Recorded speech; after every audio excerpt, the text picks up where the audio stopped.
Lo prometido es deuda y hoy quiero hablarles un poquito. Yo sé que no todos vinieron el miércoles pasado, pero algunos vinieron y tal vez usted se sorprendió, ¿verdad?, de lo que pasó y de lo que se hizo en esa ocasión. Abra conmigo la carta a los Hebreos.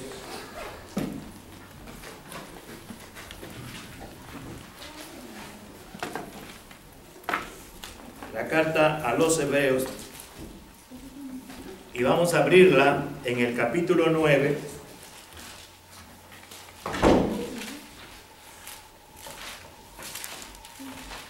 Hebreos capítulo 9.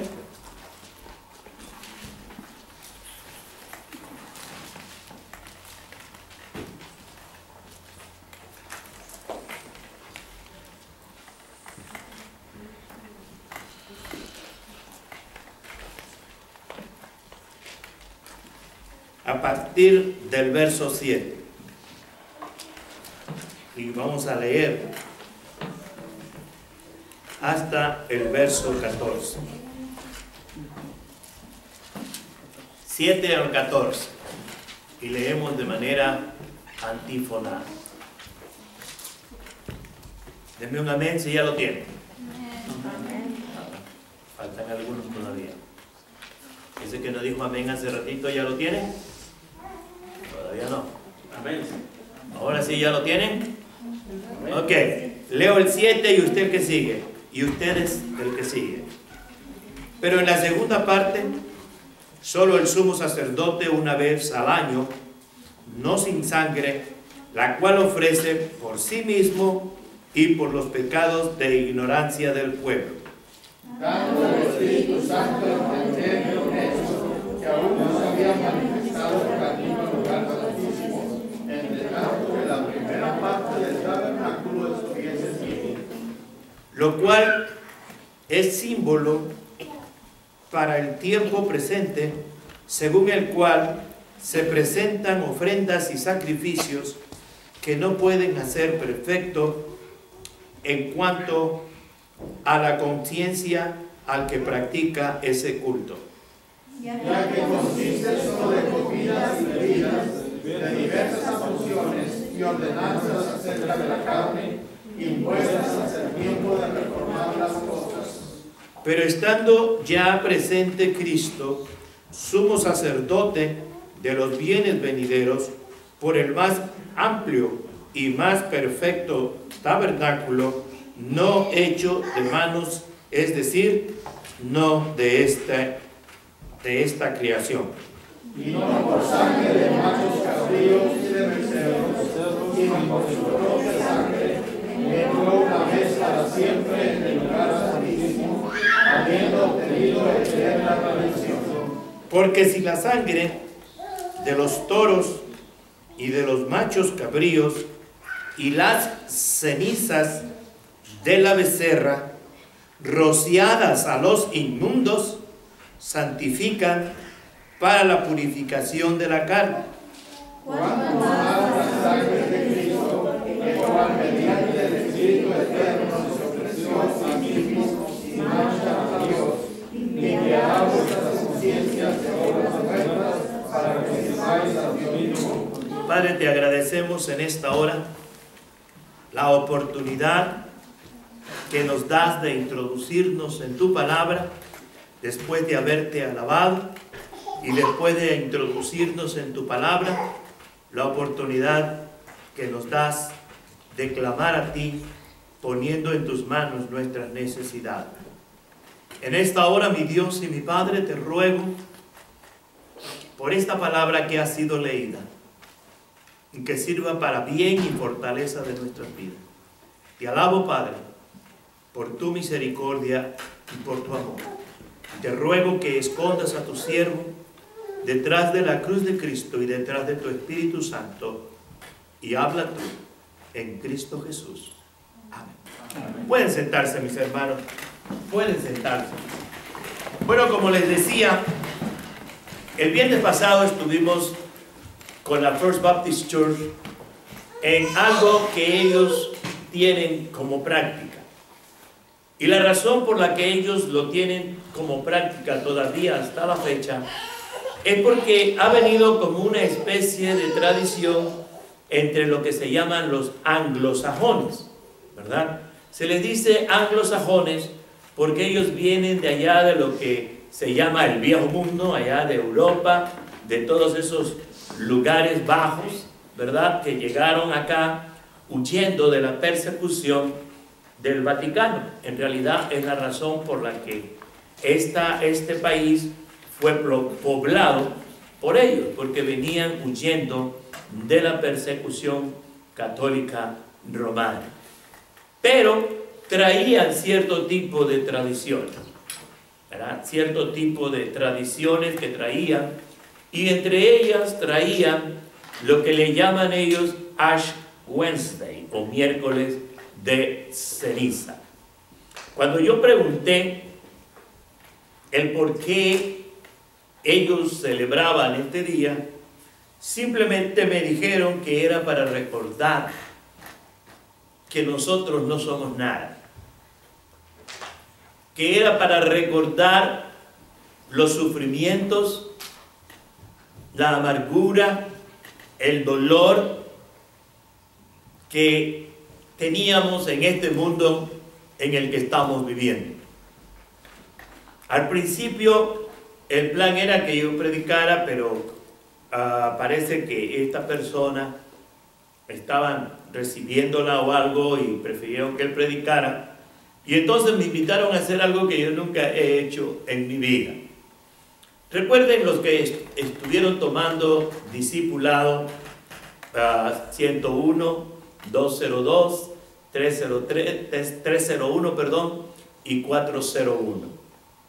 Decíamos que en las cosas que son totalmente relacionadas y que forman parte de nuestra salvación, no cambiábamos, no permitíamos nada. Pero en ciertas cosas que no afectan en nada nuestra salvación, a veces somos un poquito suaves. Bueno, quiero decirle que yo tampoco sabía, ¿verdad?, que iba a hacer lo que estuve haciendo, que ustedes se dieron cuenta, haciendo la famosa cruz en la frente de las personas. ¿Cuándo nace el miércoles de ceniza? Se dice que aproximadamente por el siglo VIII se empezó a practicar el miércoles de ceniza. Algunos lo llevan aún más atrás, lo ponen por el principio del siglo VI, allá por el año 529 de nuestra era, pero cuando en realidad ya entra en efecto es hasta el año 1029, o sea, en los principios del siglo XI de nuestra era. Parece ser que fue por Benedicto I o algo así, no recuerdo bien, que se llevó a cabo la institución sacramental. Esa es la palabrita que no acepto. Para la First Baptist Church no es un sacramento, es simplemente una remembranza de lo que somos. Pero para la Iglesia de Roma es un sacramento, que quiere decir que es algo que te ayuda en tu salvación.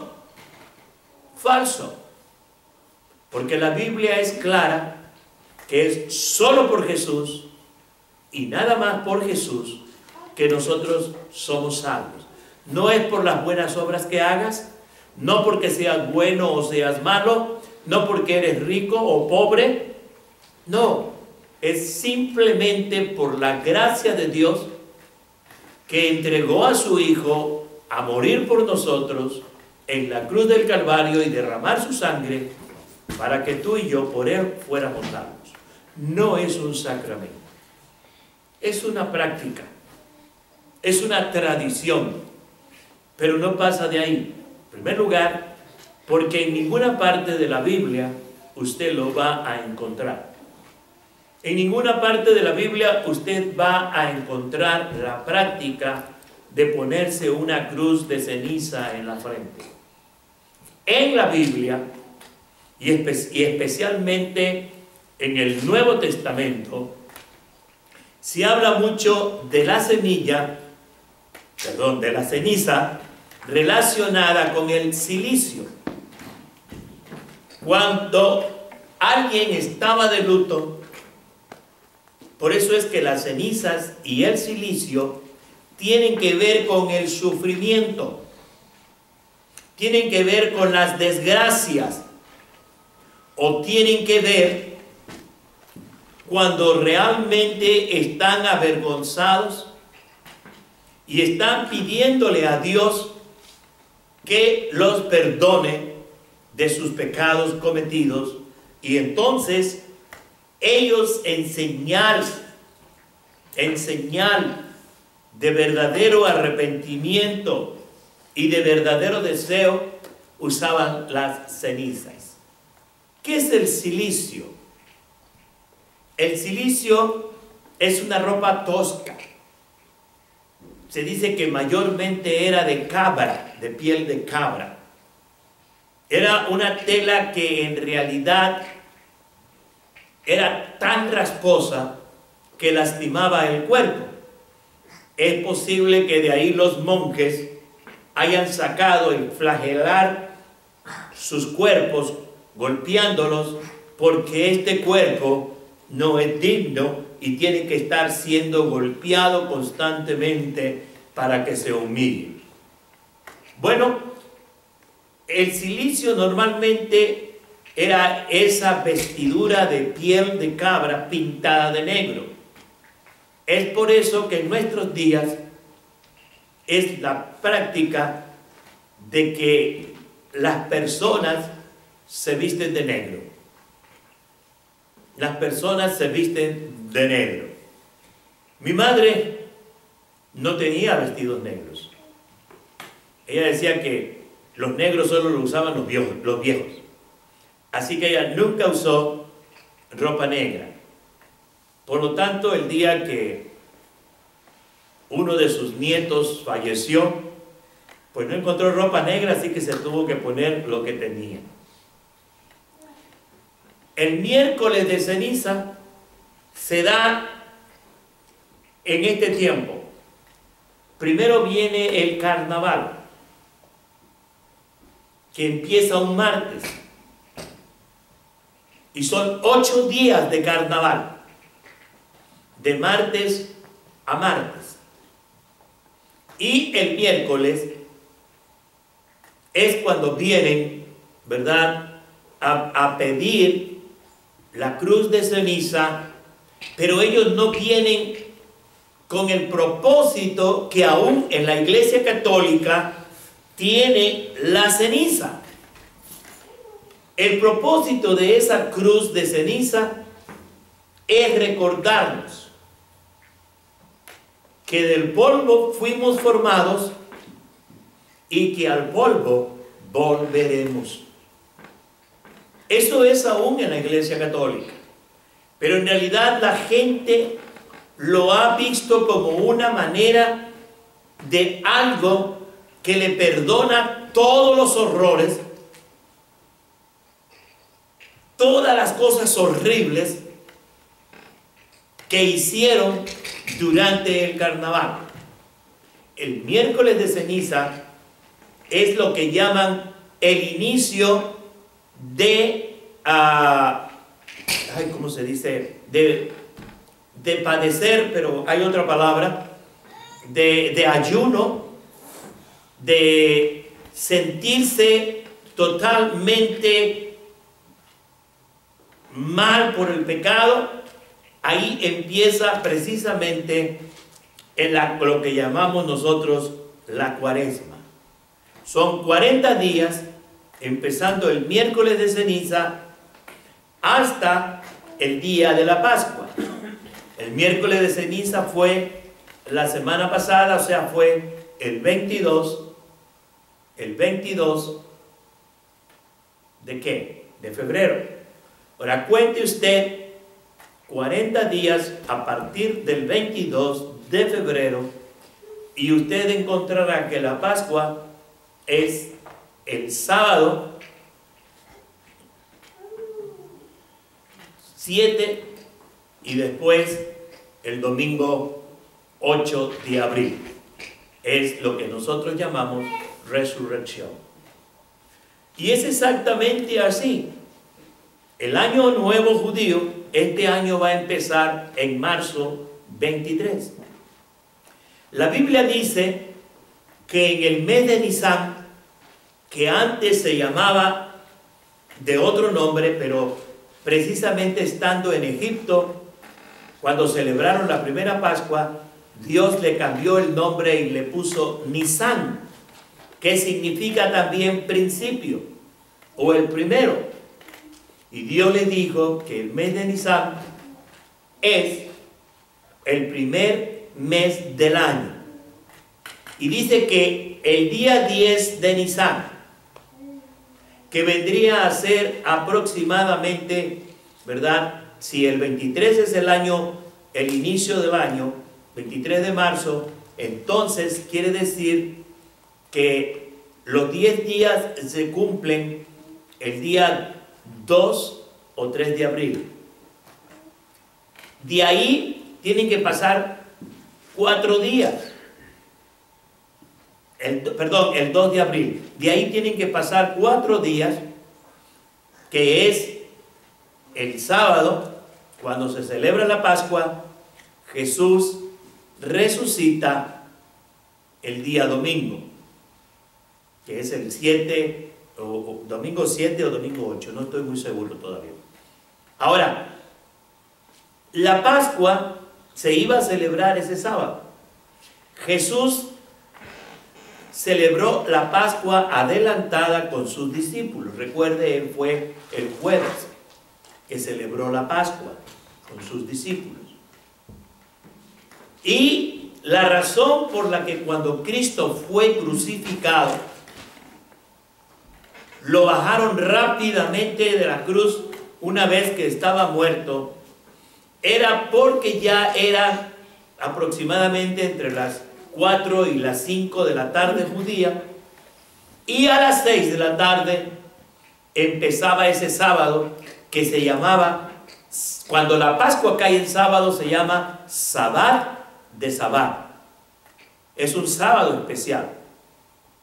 Por eso le dijeron a Pilatos que mandara bajar los cuerpos.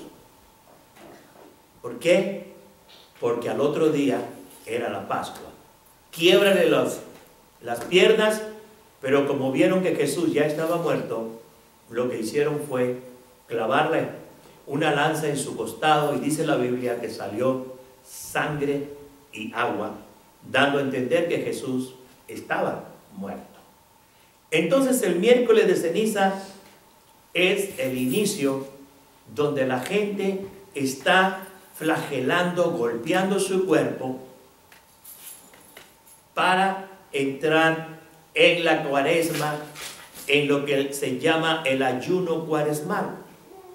Este ayuno solo se celebra, si no estoy muy equivocado, 4 o 5 días, que son los viernes. Ya tuvimos el primer viernes, el viernes de la semana pasada fue el primer viernes de cuaresma, donde no se come carne. Donde no se come carne. Una pregunta, ¿el pescado es carne? Sí es carne. Yo no sé por qué nos han dicho que pescado sí podemos comer. ¿El pollo es carne? También es carne. Pero lo que pasó con la iglesia es que Juan Pablo II, viendo los excesos en el precio del marisco, él dijo una bula, y la dijo ex cátedra, que quiere decir, la dijo sentado en la silla papal. Y cuando el Papa dice algo ex cátedra, quiere decir que ni Dios lo puede cambiar. Y él dijo que libraba a los fieles, de no comer carne, sino que comieran lo que su economía les podía dar. ¿Pero qué sigue haciendo la Iglesia Católica? Sigue haciendo lo mismo. No comen carne roja. No comen carne roja durante los viernes de la Cuaresma. Pero Juan Pablo II liberó a los fieles de eso. Pero ellos siguen en lo mismo. Ellos quieren seguir lastimando su cuerpo al no comer la carne roja. Pero comen carne blanca, que es el pescado y es el pollo. Son carnes, pero carnes blancas, no rojas, ¿verdad? Y por eso es que desde siempre, a mí me encantaba, no porque no comiera yo carne, no, en casa siempre aunque éramos católicos, siempre se ha comido lo que hay, ¿verdad? Pero me encantaba porque se hacían esos con camarón seco, ¿cómo se llaman los? ¿Alguien de usted? A ver, dígamelo, hermano. ¿Los qué? Ajá, con camarones secos. Sí. ¿Eran qué? Los de estos, ¿cómo se llama esa hierbita que se hacía? Yo los preparo con nopales. Con nopales, especialmente con nopales el camarón seco. Ah, qué rico quedaba con esa salsita roja, ¿verdad? Uy, a mí me encantaba por eso los viernes de Cuaresma. Pero, ¿sabe una cosa? Nada de eso tiene que ver con nuestra salvación. Nada de eso tiene que ver con que usted sea salvo o no. Vea usted allá en Mateo 11:21 conmigo. Vea Mateo 11:21 conmigo. Ya estoy por terminar porque tenemos que orar. Mateo 11:21. Por favor. Vea lo que Jesús dice aquí, porque es Jesús mismo. Dice en el capítulo 11, versículo 21. Miren lo que dice Jesús. Ay de ti, Corazín. Ay de ti, Betsaida. Porque si en Tiro y en Sidón se hubieran hecho los milagros que han sido hechos en vosotros, tiempo ha que se hubieran arrepentido, dice, en celicio y en ceniza. Era una señal de arrepentimiento también el sentarse en las cenizas o ponerse ceniza en la cabeza y vestirse con esas ropas toscas. Lucas lo dice también, vea Lucas 10:13 conmigo.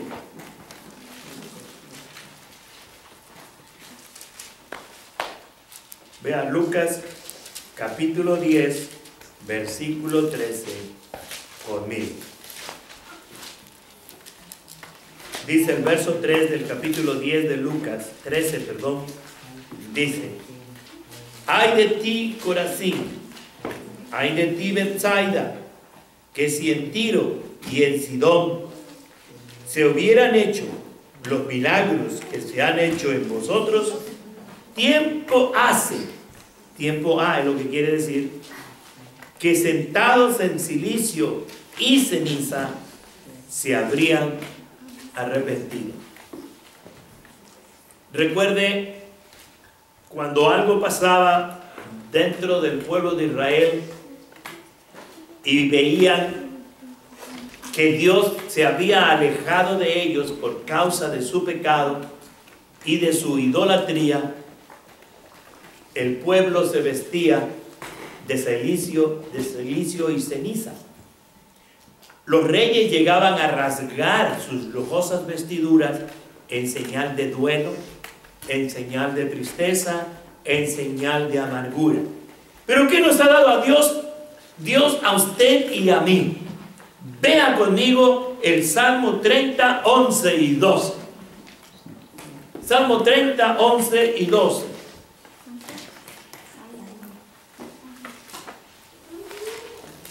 Salmo 30, 11 y 12. Dice: has cambiado mi lamento en baile. La palabra baile se puede traducir baile, se puede traducir gozo, se puede traducir alegría y se puede traducir brincos, dar brincos, saltos, con cierto ritmo. Dice, desataste mi cilicio y me ceñiste de alegría. Por tanto a ti cantaré, gloria mía, y no estaré callado. Jehová, Dios mío, te alabaré para siempre. Dios nos ha quitado la amargura. Dios nos ha quitado la tristeza. Nosotros no tenemos por qué ponernos en la frente una cruz de ceniza, porque nosotros ya no estamos amargados. Nosotros hemos sido perdonados. Nosotros somos hijos de Dios y el gozo del Señor es nuestra fortaleza. Hemos sido llamados a ser una iglesia llena de alegría. Hemos sido llamados a ser una iglesia llena de gozo. Isaías 51:3. Ciertamente consolará Jehová a Sión, consolará todas sus soledades y cambiará su desierto en paraíso y su soledad en huerto de Jehová. Se hallará en ella alegría y gozo, alabanza y voces de canto. Amén. Ese es el cristiano ahora. El cristiano no es una persona aburrida. El cristiano no tiene que andar ahí con la cara oliendo a feo. El cristiano tiene que ser la persona más alegre y más feliz del universo entero.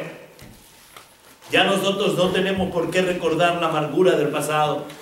Ya nosotros no tenemos por qué recordar las tristezas del pasado.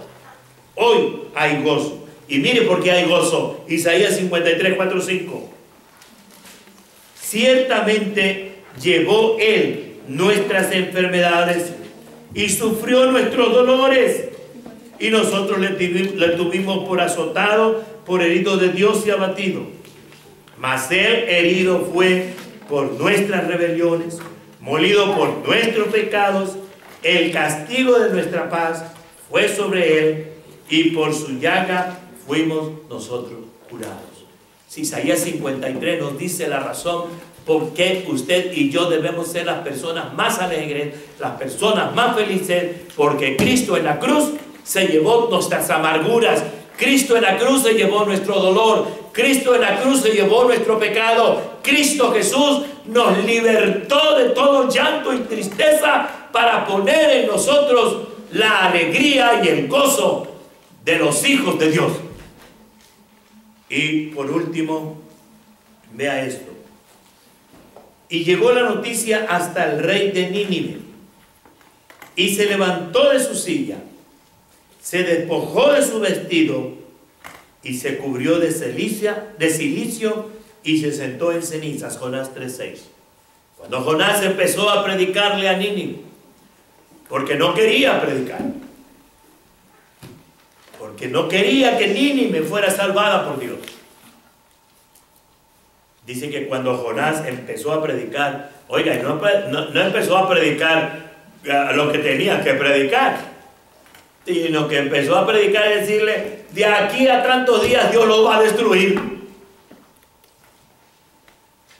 Y pues, le faltó una parte, pero si se arrepienten, Dios lo perdona. Pero el rey de Nínive lo entendió perfectamente, y como señal de arrepentimiento, él mismo se quitó sus ropas lujosas, se puso ese vestido de cabra de cilicio y se sentó en cenizas para manifestar su dolor, su tristeza y su arrepentimiento de los pecados cometidos. Hermanos, usted ha sido perdonado. Y hoy la hermana Adela dijo un versículo muy importante, que si confesamos nuestros pecados, Dios es fiel y justo para perdonar nuestros pecados y limpiarnos de toda maldad.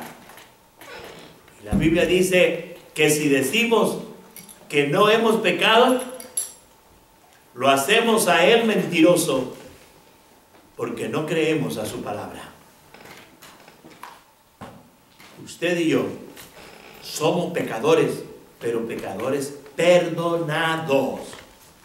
Esa es la diferencia de los que no han recibido a Cristo Jesús como el Señor y Salvador personal de su vida. Hermanos, que Dios los bendiga. Y recuerde, usted no tiene por qué ir amargado, triste, abatido, a que le pongan una cruz de ceniza en su frente. Javier, por favor, apágame. Así que recuerden, usted es salvo.